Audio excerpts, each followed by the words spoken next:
ಪ್ರತಿಭಾ ಅವರ ದಿಶಾ ಮೌಲ್ಯಗಳ ಮುಂಬೆಳಕಿನಲ್ಲಿ ವ್ಯಕ್ತಿತ್ವ ವಿಕಸನ, ಸಾಮಾಜಿಕ ಕಳಕಳಿ. ಚೀನಾ ದೇಶದ ಲೀ ಯುಕುನ್ 64 ವರ್ಷದ ವೃದ್ಧೆ. ಅವಳು ಪೂರ್ವ ಚೀನಾದ ವೆನ್ ಡೆಂಗ್ ನಗರದಲ್ಲಿ ಬೀದಿ ಕಸ ಗುಡಿಸಿ ತ್ಯಾಜ್ಯಗಳನ್ನು ಬೇರ್ಪಡಿಸುವ ಓರ್ವ ಬಡಮುದುಕಿ. ಆದರೆ ಚೀನಾದ ಜನರಿಗೆ ಅವಳೊಬ್ಬ ಅಪೂರ್ವ ಸ್ಫೂರ್ತಿದಾತೆ. ಅವಳ ಸೇವಾ ಮನೋಭಾವದಿಂದ ಸ್ಪರ್ಶಿಸಲ್ಪಡದ ಹೃದಯಗಳು ವೆನ್ ಡೆಂಗ್ ಪ್ರಾಂತ್ಯದಲ್ಲಿ ಬಹುಶಃ ಇಲ್ಲವೇ ಇಲ್ಲ. ವೆನ್ ಡೆಂಗ್ ಪ್ರಾಂತ್ಯದಲ್ಲಿ ನಿವೃತ್ತಿಯ ವಯಸ್ಸು 50 ವರ್ಷ.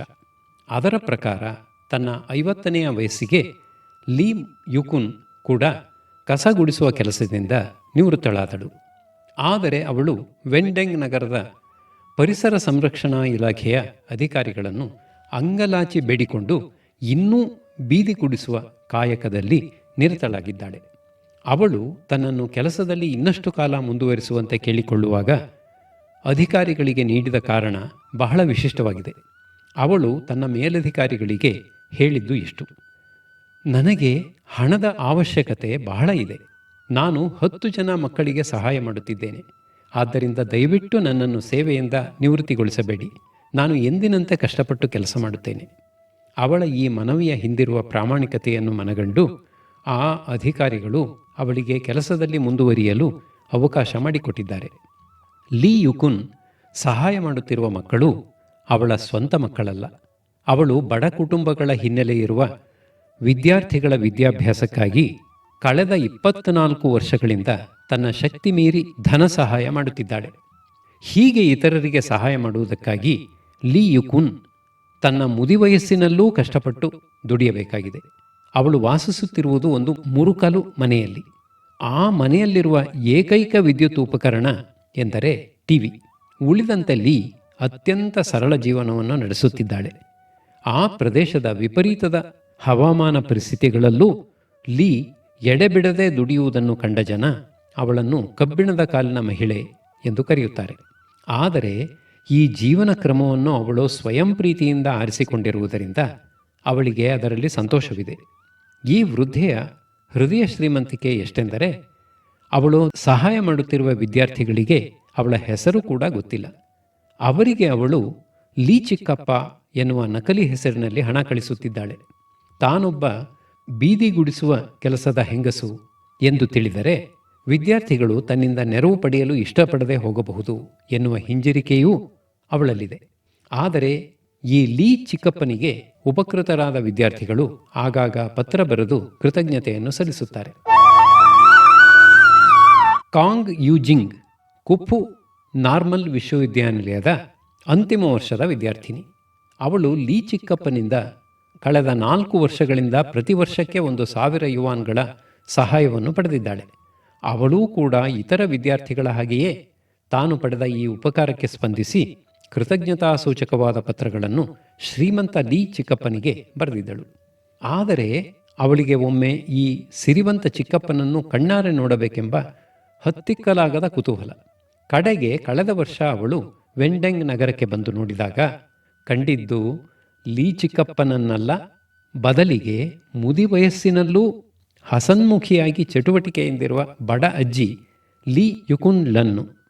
ಯಾವುದೇ ಸಂಬಂಧವಿರದ ಅಪರಿಚಿತರಾದ ತನ್ನಂಥ ವಿದ್ಯಾರ್ಥಿಗಳಿಗಾಗಿ ಈ ವಯಸ್ಸಿನಲ್ಲೂ ಬೆವರಿಳಿಸಿ ದುಡಿಯುತ್ತಿರುವ ಅಜ್ಜಿಯನ್ನು ನೋಡಿ ಕಾಂಗ್ ಯೂಜಿಂಗ್ಳ ಕಣ್ಣಿನಿಂದ ನೀರು ದಳದಳ ಹರಿಯಿತು. ಇಲ್ಲಿಯವರೆಗೆ ಲೀ ಯುಕುನ್ 15 ಜನ ವಿದ್ಯಾರ್ಥಿಗಳಿಗೆ ಧನ ಸಹಾಯ ನೀಡಿ ಅವರು ಸಮಾಜದ ಗೌರವಕ್ಕೆ ಪಾತ್ರರಾಗುವಂತೆ ಮಾಡಿದ್ದಾಳೆ. ಲೀ ಯುಕುನ್ ಕೇವಲ ವಿದ್ಯಾರ್ಥಿಗಳಿಗೆ ಮಾತ್ರ ಸಹಾಯ ಮಾಡುತ್ತಿಲ್ಲ. ಕಷ್ಟ ಅಭಾವಗಳು ಕಂಡಲ್ಲೆಲ್ಲ ಅವಳ ಕರುಣೆ ಹರಿದಿದೆ. 2008ರಲ್ಲಿ ವೆನ್ಚುವಾನ್ನಲ್ಲಿ ಭಾರೀ ಭೂಕಂಪವಾದಾಗ ಈ ಅಜ್ಜಿ ಅಲ್ಲಿನ ಸಂತ್ರಸ್ತರಿಗೆ 1,00,000 ಯುವಾನ್ಗಳನ್ನು ದಾನವಾಗಿ ನೀಡಿದ್ದಾಳೆ.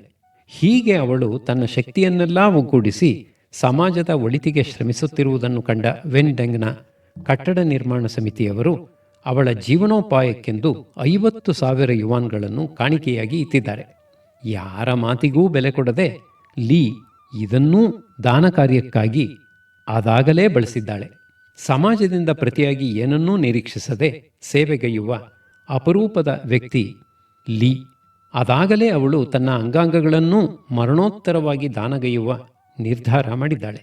ವೆಂಡೆಂಗ್ನ ಸಮಾಜ ಈ ನಿರಕ್ಷರಸ್ಥ ಶ್ರಮಜೀವಿ ವೃದ್ಧೆಯನ್ನು ಅತ್ಯಂತ ಗೌರವದಿಂದ ಕಾಣುತ್ತಿರುವುದರಲ್ಲಿ ಆಶ್ಚರ್ಯವೇನಿದೆ? ಲೀ ಯುಕುನ್ ಕಸಗುಡಿಸುವ ಹೆಂಗಸು ಎನ್ನುವುದೇನೋ ನಿಜವೇ, ಆದರೆ ಅವಳ ಹೃದಯ ಮಾತ್ರ ಚಿನ್ನದ್ದು. ಸ್ವಾರ್ಥ, ಮೋಸ, ಕಪಟ, ವಂಚನೆಗಳಿಂದ ಕಲುಷಿತವಾಗಿರುವ ಇಂದಿನ ಸಮಾಜದಲ್ಲಿ ಸಮಾಜ ಸೇವೆ, ಸಾಮಾಜಿಕ ಜವಾಬ್ದಾರಿ ಮತ್ತು ಸಾಮಾಜಿಕ ಕಳಕಳಿ ಇವೇ ಮೊದಲಾದ ಪದಗಳು ಕೇಳುಗರ ಮನದಲ್ಲಿ ನೂರಾರು ಅನುಮಾನಗಳನ್ನು ಹುಟ್ಟುಹಾಕುತ್ತವೆ. ಆದರೆ ಉದಾರ ಮಹಿಳೆ ಲೀ ಸಾಮಾಜಿಕ ಕಳಕಳಿ ಎನ್ನುವ ಶಬ್ದಕ್ಕೆ ಘನತೆಯನ್ನು ತಂದುಕೊಟ್ಟಿದ್ದಾಳೆ. ತಾನೇ ನಿರಕ್ಷರಸ್ಥೆಯಾಗಿದ್ದು ಹಿಂದೆ ಇದೇ ಸಮಾಜ ತನಗೆ ವಿದ್ಯಾಭ್ಯಾಸ ಕೊಡಿಸುವ ಕುರಿತು ಯಾವ ಚಿಂತನೆಯನ್ನೂ ಮಾಡಿರಲಿಲ್ಲ ಎನ್ನುವ ಸತ್ಯವನ್ನು ಪರಿಗಣಿಸದೆ ತಾನು ಸಂತೋಷದಿಂದ ಈ ಸಮಾಜಕ್ಕೆ ಸಹಾಯ ಮಾಡುತ್ತಿದ್ದಾಳೆ. ಪ್ರತಿಯೊಂದು ಸಮಾಜದಲ್ಲೂ ಇರುವ ಲೀಯಂಥ ಬೆರಳೆಣಿಕೆಯಷ್ಟು ಜನ ತಮ್ಮ ಮಾನವೀಯತೆಯಿಂದ ಸುತ್ತಮುತ್ತಲ ಜನರ ಬದುಕನ್ನು ಉತ್ತಮಗೊಳಿಸುತ್ತಿದ್ದಾರೆ, ಅರ್ಥಪೂರ್ಣಗೊಳಿಸುತ್ತಿದ್ದಾರೆ ಹಾಗೂ ಪ್ರೀತಿಯ ವಾತಾವರಣವನ್ನು ನಿರ್ಮಿಸುತ್ತಿದ್ದಾರೆ. ಸಾಮಾಜಿಕ ಕಳಕಳಿ ಎನ್ನುವ ಮಹಾಗುಣದ ಹಿನ್ನೆಲೆಯಲ್ಲಿ ಬೆಳಗುತ್ತಿರುವುದು ಇತರರ ಕುರಿತಾದ ಸಹಾನುಭೂತಿ ಮತ್ತು ಇತರರ ದುಃಖವನ್ನು ಕಡಿಮೆ ಮಾಡಬೇಕು ಎನ್ನುವ ಸದಾಶಯ. ಈ ಗುಣ ಸಮಾಜದ ಎಲ್ಲ ಸದಸ್ಯರಲ್ಲಿ ಎಷ್ಟರ ಮಟ್ಟಿಗೆ ಹೆಚ್ಚುತ್ತದೆಯೋ ಅಷ್ಟರ ಮಟ್ಟಿಗೆ ಆ ಪರಿಸರ ಹೃದಯವಾಗಿರುತ್ತದೆ. ಈ ಅಮೂಲ್ಯವಾದ ಗುಣ ಲುಪ್ತವಾಗಿರುವ ವಾತಾವರಣದಲ್ಲಿ ವ್ಯಕ್ತಿಗಳು ಎಷ್ಟೇ ವಿದ್ಯಾವಂತರಾಗಿರಲಿ, ಬುದ್ಧಿವಂತರಾಗಿರಲಿ, ಎಂಥ ಅಚ್ಚರಿ ಮೂಡಿಸುವ ಸಾಧನೆಯನ್ನೇ ಮಾಡಿರಲಿ, ಸಂತೃಪ್ತಿ ಹಾಗೂ ಸೌಹಾರ್ದಗಳು ನೆಲೆಸಲು ಸಾಧ್ಯವಿಲ್ಲ. ಕೆಲವು ವರ್ಷಗಳ ಹಿಂದೆ ನಮ್ಮ ದೇಶದ ವಿದ್ಯಾಭ್ಯಾಸ ಪದ್ಧತಿಯಲ್ಲಿ ವಿದ್ಯಾರ್ಥಿಗಳಲ್ಲಿ ಸಾಮಾಜಿಕ ಕಾಳಜಿಯನ್ನು ಮತ್ತು ಸಾಮಾಜಿಕ ಹೊಣೆಗಾರಿಕೆಯನ್ನು ಮೂಡಿಸುವತ್ತ ವಿಶೇಷವಾದ ಚಿಂತನೆಯನ್ನು ಬಹುಶಃ ಗಂಭೀರವಾಗಿ ಮಾಡಿರಲಿಲ್ಲ. ಅದರ ಪರಿಣಾಮ ನಮ್ಮ ಕಣ್ಣ ಮುಂದೆಯೇ ಇದೆ. ಸುಶಿಕ್ಷಿತ ವರ್ಗದ ಬಹುಮಂದಿ ಇತರರ ಕುರಿತಾಗಿ ಕಳಕಳಿಯನ್ನಲ್ಲ, ಆರೋಗ್ಯಪೂರ್ಣವಾದ ಆಸಕ್ತಿಯನ್ನೂ ಕೂಡ ರೂಢಿಸಿಕೊಂಡಿಲ್ಲ. ತಮ್ಮ ವರ್ತನೆ ಸಮಾಜದ ಸುಸ್ಥಿತಿಗೆ ಪೂರಕವಾಗಿರಬೇಕು ಎನ್ನುವ ಅರಿವೂ ಕೂಡ ಅವರಲ್ಲಿ ಆಳವಾಗಿ ಬೇರೂರಿಲ್ಲ. ಇದೀಗ ಶಿಕ್ಷಣ ವಲಯದಲ್ಲಿ ಮತ್ತು ಔದ್ಯೋಗಿಕ ಕ್ಷೇತ್ರದಲ್ಲಿ ಈ ಕುರಿತಾಗಿ ಬಹಳ ಪ್ರಾಮಾಣಿಕವಾಗಿ ಚಿಂತನೆ ನಡೆಸಲಾಗುತ್ತಿದೆ. ಸಮಾಜ ಸೇವೆ ವಿದ್ಯಾಭ್ಯಾಸದ ಮತ್ತು ಉದ್ಯೋಗದ ಅನಿವಾರ್ಯ ಅಂಗವಾಗಿರಬೇಕು ಎನ್ನುವ ವಾದಕ್ಕೆ ಮನ್ನಣೆ ಸಿಗುತ್ತಿದೆ. ನಾವು ಬೇರೆಯವರನ್ನು ಕುರಿತು ಚಿಂತಿಸಬೇಕೇಕೆ ಎನ್ನುವುದು ಹಲವರ ಪ್ರಶ್ನೆ. ನಮ್ಮಲ್ಲಿ ಪ್ರತಿಯೊಬ್ಬರೂ ನಾವು ಬದುಕುತ್ತಿರುವ ಸಮಾಜದ ಒಂದು ಭಾಗ. ಈ ಸಮಾಜವನ್ನುಳಿದು ನಮ್ಮ ಅಸ್ತಿತ್ವಕ್ಕೆ ಭವ್ಯ ಭವಿಷ್ಯ ಹೊಂದಿರಲು ಸಾಧ್ಯವಿಲ್ಲ. ಆದ್ದರಿಂದ ನಮ್ಮ ಶ್ರೇಯಸ್ಸಿನ ಜೊತೆಗೆ ನಮ್ಮ ಸುತ್ತಮುತ್ತಲಿರುವವರ ಹಿತದ ಕುರಿತಾಗಿಯೂ ನಾವು ಗಮನ ಕೊಡಲೇಬೇಕಾಗುತ್ತದೆ. ಇದನ್ನು ನಿರೂಪಿಸುವ ನಿಜ ಘಟನೆಯೊಂದು ಅತ್ಯಂತ ಮರ್ಮಸ್ಪರ್ಶಿಯಾಗಿದೆ. ಅಮೆರಿಕದ ನೆಬ್ರಾಸ್ಕಾದಲ್ಲಿನ ರೈತನೊಬ್ಬ ಅತ್ಯುತ್ತಮ ಗುಣಮಟ್ಟದ ಧಾನ್ಯಗಳನ್ನು ಬೆಳೆಯುತ್ತಿದ್ದ. ಕೃಷಿ ಮೇಳದಲ್ಲಿ ಅವನು ಬೆಳೆದ ಕಾಳುಕಡ್ಡಿಗಳಿಗೆ ಪ್ರತಿ ವರ್ಷ ಅತ್ಯುಚ್ಚ ಮನ್ನಣೆಯಾದ ನೀಲಿ ರಿಬ್ಬನ್ ಪ್ರಶಸ್ತಿ ದೊರೆಯುತ್ತಿತ್ತು. ಪತ್ರಿಕಾ ವರದಿಗಾರನೊಬ್ಬ ಈ ರೈತನನ್ನು ಸಂದರ್ಶಿಸಲು ಹೋದಾಗ ಕುತೂಹಲಕರವಾದ ಅಂಶವೊಂದು ಬೆಳಕಿಗೆ ಬಂತು. ಅವನು ತನ್ನ ನೆರೆಹೊರೆಯ ರೈತರೊಂದಿಗೆ ತಾನು ಬಳಸುತ್ತಿದ್ದ ಬೀಜಗಳನ್ನು ಹಂಚಿಕೊಳ್ಳುತ್ತಿದ್ದ. ಪತ್ರಿಕಾ ವರದಿಗಾರ ಅಚ್ಚರಿಯಿಂದ ಕೇಳಿದ, ಇದೇನು, ನೀವು ಉಪಯೋಗಿಸುವ ಬೀಜಗಳನ್ನು ಇತರರಿಗೇಕೆ ಕೊಡುತ್ತೀರಿ? ಕೃಷಿ ಮೇಳದ ಸ್ಪರ್ಧೆಯಲ್ಲಿ ಇವರೆಲ್ಲ ನಿಮಗೆ ಪ್ರತಿಸ್ಪರ್ಧಿಗಳಾಗುವವರಲ್ಲವೇ? ನಿಮ್ಮ ವೈಶಿಷ್ಟ್ಯವನ್ನು ಇತರರೊಂದಿಗೆ ಹಂಚಿಕೊಳ್ಳುವುದರಲ್ಲಿ ಏನು ಜಾಣತನವಿದೆ? ಇದಕ್ಕೆ ಆ ರೈತ ಮರುನುಡಿದ, ಇದೇಕೆ ಹೀಗೆ ಮಾತನಾಡುತ್ತೀರಿ? ಗಾಳಿಯು ಪಕ್ವವಾದ ಬೆಳೆಗಳ ಪರಾಗಗಳನ್ನು ಅತ್ತಿತ್ತ ತೂರಾಡುತ್ತದೆ ಎನ್ನುವುದು ನಿಮಗೆ ಗೊತ್ತಿಲ್ಲವೇ? ನನ್ನ ನೆರೆಹೊರೆಯ ಹೊಲಗಳಲ್ಲಿ ರೈತರು ಕಳಪೆಯಾದ ಬೀಜಗಳನ್ನು ಬಳಸಿದರೆ ಮಿಶ್ರ ಪರಾಗಸ್ಪರ್ಶ ಕ್ರಿಯೆಯಿಂದ ನನ್ನ ಬೆಳೆಯ ಗುಣಮಟ್ಟ ಕ್ರಮೇಣ ಕುಸಿಯುತ್ತದೆ. ಆದ್ದರಿಂದ ನಾನು ಒಳ್ಳೆಯ ಬೆಳೆ ಬೆಳೆಯಬೇಕೆಂದು ಇಚ್ಛಿಸುವುದಾದರೆ ನನ್ನ ಅಕ್ಕಪಕ್ಕದವರೂ ಹಾಗೆ ಮಾಡಲು ನೆರವಾಗಬೇಕಲ್ಲವೇ? ಈ ರೈತನಿಗೆ ನಮ್ಮೆಲ್ಲರ ಜೀವನ ಪರಸ್ಪರರೊಂದಿಗೆ ಸಂಯೋಜಿತವಾಗಿದೆ ಎನ್ನುವ ಸತ್ಯದ ಅರಿವಾಗಿತ್ತು. ಪ್ರತಿ ಕ್ಷೇತ್ರದಲ್ಲೂ ಈ ಮಾತು ನಿಜ. ನಾವು ಶಾಂತಿಯಿಂದ ಬದುಕಬೇಕು ಎಂದಿದ್ದರೆ ಇತರರೂ ಕೂಡ ಶಾಂತಿಯಿಂದ ಇರುವಂತೆ ನೋಡಿಕೊಳ್ಳಬೇಕು. ನಾವು ಚೆನ್ನಾಗಿ ಬಾಳಬೇಕೆನ್ನುವ ಬಯಕೆಯನ್ನು ಹೊಂದಿದ್ದರೆ ನಮ್ಮ ಸುತ್ತ ಇರುವವರ ಬಾಳ್ವೆಯೂ ಚೆನ್ನಾಗಿರುವಂತೆ ನೋಡಿಕೊಳ್ಳಬೇಕು. ನಿಜವಾಗಿಯೂ ನಮ್ಮ ಜೀವನದ ಮೌಲ್ಯ ನಿರ್ಧರಿಸಲ್ಪಡುವುದು ನಾವು ಇತರರ ಬದುಕಿಗೆ ಸಕಾರಾತ್ಮಕವಾದ ಸ್ಪರ್ಶವನ್ನು ಎಷ್ಟರ ಮಟ್ಟಿಗೆ ನೀಡಬಲ್ಲೆವು ಎನ್ನುವ ಅಂಶದಿಂದ.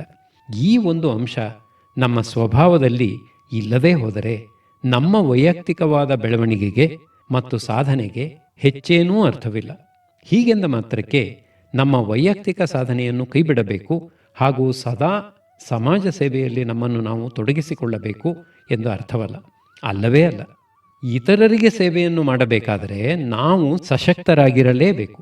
ನಮ್ಮ ಸ್ಥಿತಿಯೇ ಹೀನಾಯವಾಗಿರುವಾಗ ಇತರರಿಗೆ ದಾನವನ್ನಾಗಲಿ ಸೇವೆಯನ್ನಾಗಲಿ ಮಾಡಬೇಕು ಎಂಬ ಮನಸ್ಸು ಬರುವುದು ತೀರಾ ಅಪರೂಪ.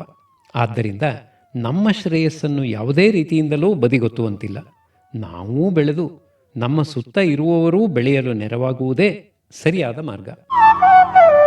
ಸಾಮಾಜಿಕ ಕಳಕಳಿ ಪ್ರಾರಂಭವಾಗುವುದು ನಾವು ನಮ್ಮ ಬಂಧುಗಳ ಹಾಗೂ ಗೆಳೆಯರ ಕುರಿತಾಗಿ ಕಾಳಜಿಯನ್ನು ಬೆಳೆಸಿಕೊಳ್ಳುವುದರ ಮೂಲಕವೇ. ಯಾವ ವ್ಯಕ್ತಿ ತನ್ನವರು ಎನಿಸಿಕೊಂಡವರ ಕುರಿತು ಭಾವಿಸಲಾರನೋ, ಅವರ ನೋವಿಗೆ ಸ್ಪಂದಿಸಲಾರನೋ, ಅವನು ಸಮಾಜದ ಕುರಿತಾಗಿ ಕಳಕಳಿಯನ್ನು ಬೆಳೆಸಿಕೊಳ್ಳುವುದು ಸಾಧ್ಯವೇ? ಆದ್ದರಿಂದ ಮೊದಲು ನಮ್ಮವರೊಂದಿಗೆ ಮಾನವೀಯವಾಗಿ ನಡೆದುಕೊಳ್ಳಲು ಅಭ್ಯಾಸ ಮಾಡಬೇಕು. ಮುಂದೆ ಈ ಕಾಳಜಿ ತಾನಾಗಿ ವಿಕಾಸಗೊಂಡು ಸಾಮಾಜಿಕ ಕಳಕಳಿಯಾಗಿ ಪರಿವರ್ತನೆ ಹೊಂದುತ್ತದೆ.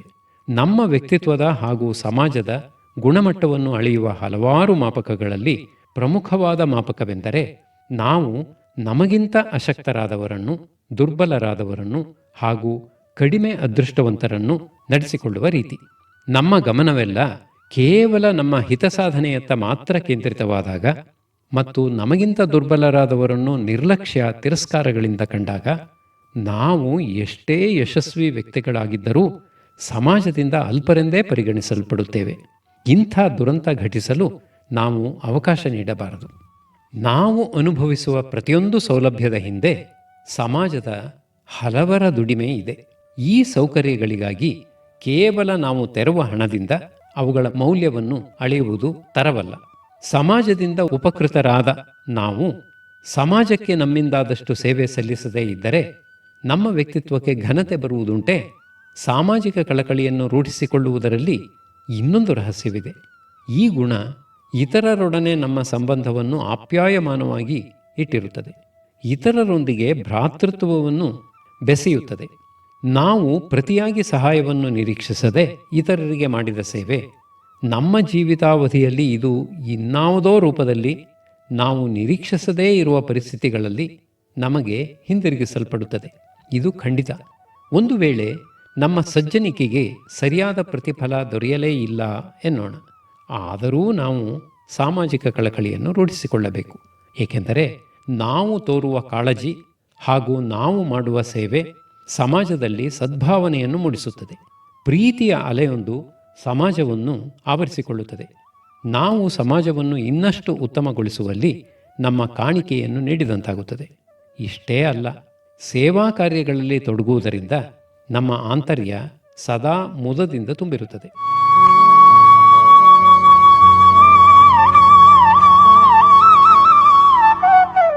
ಸಾಮಾಜಿಕ ಕಳಕಳಿಯನ್ನು ಹೊಂದಿರುವುದೆಂದರೆ ದೊಡ್ಡ ದೊಡ್ಡ ಸೇವಾ ಕಾರ್ಯಗಳನ್ನು ಇತರರ ಕಣ್ಣಿಗೆ ಬೀಳುವಂತೆ ಮಾಡಬೇಕು ಎಂದೇನಿಲ್ಲ. ಈ ಬಗೆಯ ಬೃಹತ್ ಪ್ರಮಾಣದ ಸೇವೆಯನ್ನು ಮಾಡುವುದು ಎಲ್ಲರಿಂದಲೂ ಸಾಧ್ಯವಿಲ್ಲ. ಆದ್ದರಿಂದ ಅಯ್ಯೋ ನನ್ನಿಂದೇನು ಸಾಧ್ಯ ಎಂದು ನಿರುತ್ಸಾಹಗೊಳ್ಳುವ ಅಗತ್ಯವಿಲ್ಲ. ನಿಸ್ವಾರ್ಥ ಸಮಾಜ ಪ್ರೀತಿಗೆ ಮತ್ತೊಂದು ಹೆಸರಾದ ಮದರ್ ತೆರೆಸಾ ಹೇಳುತ್ತಾರೆ, ಎಷ್ಟು ಜನರಿಗೆ ಸಹಾಯ ಮಾಡಲು ಸಾಧ್ಯ ಎನ್ನುವ ಬಗ್ಗೆ ತಲೆ ಕೆಡಿಸಿಕೊಳ್ಳಲೇಬೇಡಿ. ಮುಖ್ಯವಾದುದು ಸಂಖ್ಯೆ ಅಲ್ಲ. ಒಂದು ಬಾರಿಗೆ ಒಬ್ಬ ವ್ಯಕ್ತಿಗೆ ಸಹಾಯ ಮಾಡಿ. ನಿಮಗೆ ತುಂಬ ನಿಕಟವಾಗಿರುವವರಿಂದ ನಿಮ್ಮ ಸೇವಾ ಕಾರ್ಯವನ್ನು ಆರಂಭಿಸಿ. 100 ಜನರಿಗೆ ಅನ್ನದಾನ ಮಾಡಲು ನಿಮಗೆ ಶಕ್ತಿ ಇಲ್ಲದಿದ್ದರೆ ಹಸಿದಿರುವ ಒಬ್ಬ ವ್ಯಕ್ತಿಗೆ ಊಟ ಹಾಕಿ. ಇದು ಬಹಳ ಅದ್ಭುತವಾದ ಬುದ್ಧಿಮಾತು. ಇಲ್ಲೊಬ್ಬರಿದ್ದಾರೆ, ಅವರಲ್ಲಿ ಶ್ರೀಮಂತಿಕೆ ಇಲ್ಲ, ಆದರೆ ಆತ ಸುತ್ತಮುತ್ತಲ 100 ಜನಕ್ಕೆ ಬೇಕಾದವರಾಗಿದ್ದಾರೆ. ಅವರ ಕುರಿತು ಎಲ್ಲರ ಬಾಯಲ್ಲೂ ಅಭಿಮಾನದ ಮಾತೆ. ಅವರು ವೃತ್ತಿನಿರತ ಸಮಾಜ ಸೇವಕರೇನಲ್ಲ, ಆದರೆ ಅವರೆನ್ನುತ್ತಾರೆ, ನಾನು ಉದ್ಯೋಗ ಬಿಟ್ಟು ಪೂರ್ಣಕಾಲಿಕವಾಗಿ ಸಮಾಜ ಸೇವೆಯಲ್ಲಿ ನಿರತನಾಗುವಷ್ಟು ಸ್ಥಿತಿವಂತನೇನಲ್ಲ. ನನ್ನ ಪ್ರಕಾರ ಅದು ಅಗತ್ಯವೂ ಅಲ್ಲ. ಆದರೆ ಬದುಕಿನ ಉದ್ದಕ್ಕೂ ನಾನು ನನಗೆ ಪರಿಚಯ ಇರುವ ಎಲ್ಲರಿಗೂ ಕೈಲಾದ ಮಟ್ಟಿಗೆ ನೆರವು ನೀಡಿದ್ದೇನೆ. ಅವರ ಕಷ್ಟಕಾಲದಲ್ಲಿ ಸ್ವತಃ ಹೋಗಿ ನಾನಿದ್ದೇನೆ ಎಂದು ಧೈರ್ಯ ಹೇಳಿದ್ದೇನೆ. ಅವರು ಕಾಯಿಲೆ ಮಲಗಿದಾಗ ಆಸ್ಪತ್ರೆಗೆ ಹೋಗಿ ಸೇವೆ ಮಾಡಿದ್ದೇನೆ. ಹಲವು ಆಫೀಸುಗಳಿಗೆ ಅಲೆದು ಪರಿಚಿತರ ಕೆಲಸಗಳನ್ನು ಮಾಡಿಸಿಕೊಟ್ಟಿದ್ದೇನೆ. ಅವರ ಮನೆಗಳಲ್ಲಿ ಸಾವು ನೋವುಗಳು ಸಂಭವಿಸಿದಾಗ ಬಳಿ ಸಾರಿ ಸಾಂತ್ವನ ಹೇಳಿದ್ದೇನೆ. ಸಭೆ ಸಮಾರಂಭಗಳಲ್ಲಿ ಊಟ ಬಡಿಸಲು ನೆರವಾಗಿದ್ದೇನೆ. ಎಲ್ಲಕ್ಕಿಂತ ಹೆಚ್ಚಾಗಿ ನಾನೆಂದೂ ಯಾರಿಗೂ ಮನನೊಯ್ಯುವಂತೆ ನಡೆದುಕೊಂಡಿಲ್ಲ, ಕಟುವಾಗಿ ಮಾತನಾಡಿಲ್ಲ. ನಾನು ಗೈದ ಯತ್ಕಿಂಚಿತ್ ಸಹಾಯಕ್ಕೆ ಎಂದೂ ಪ್ರತಿಯಾಗಿ ಏನನ್ನೂ ನಿರೀಕ್ಷಿಸಿಲ್ಲ. ಇದು ನಾನು ಮಾಡಿರುವ ಅಳಿಲು ಸೇವೆಯ ಸ್ವರೂಪ ಎಂದು. ಈ ವ್ಯಕ್ತಿಯದು ಸಾಮಾಜಿಕ ಕಳಕಳಿಯಲ್ಲವೇ? ಅಂಚೆ ಆಫೀಸಿನಲ್ಲಿ ಸಣ್ಣದೊಂದು ಕೆಲಸದಲ್ಲಿರುವ ಇವರನ್ನು ನೂರಾರು ಜನ ಗೌರವಿಸಿ ಕೊಂಡಾಡುತ್ತಾರೆ. ಅವರ ಅಭಿಮಾನಿಗಳ ಪಡೆಯಲ್ಲಿ ಗಣ್ಯ ವ್ಯಕ್ತಿಗಳೂ ಕೂಡ ಇದ್ದಾರೆ. ಇಂಥ ಸೇವೆ ಮಾಡಲು ಹೃದಯ ವೈಶಾಲ್ಯವಿರುವ ಸಾಮಾನ್ಯರಿಗೂ ಸಾಧ್ಯ ಅಲ್ಲವೇ? ಪ್ರಾರಂಭದಲ್ಲಿ ನಾವು ಹೆಚ್ಚು ಸಮಯವನ್ನು ಮತ್ತು ಶ್ರಮವನ್ನು ಅಪೇಕ್ಷಿಸದ ಸಣ್ಣ ಪುಟ್ಟ ಸೇವೆಗಳನ್ನು ಮಾಡೋಣ.